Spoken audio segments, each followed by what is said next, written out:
Well, it's the season for sniffles and sickness as 3 respiratory illnesses are spreading across the state. Recent data from the CDC shows COVID-related hospitalizations are on the rise here in Arkansas, and the health department reported high activity just yesterday.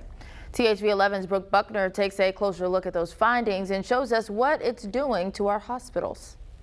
We're definitely seeing an uptick in COVID. Here at Baptist Health in Little Rock, during this busy respiratory illness season, Dr. Amanda Novak says COVID is what they're seeing the most of right now. COVID does tend to make our patients a little more sick than even flu and RSV, but all 3 of those respiratory viruses can make people sick and put them in the hospital.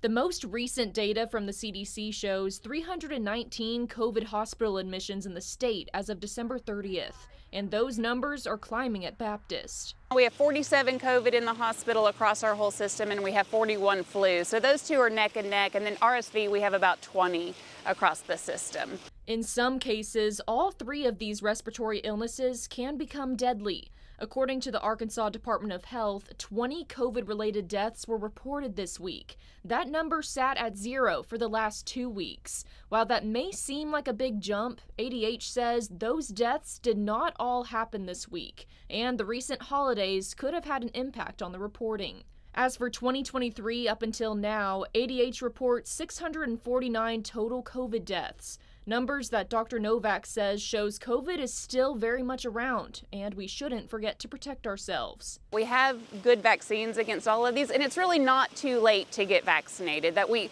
still have several months of winter ahead, and so it's still worthwhile to get vaccinated and protect yourself and your family. In Little Rock, Brooke Buckner, THV 11 News.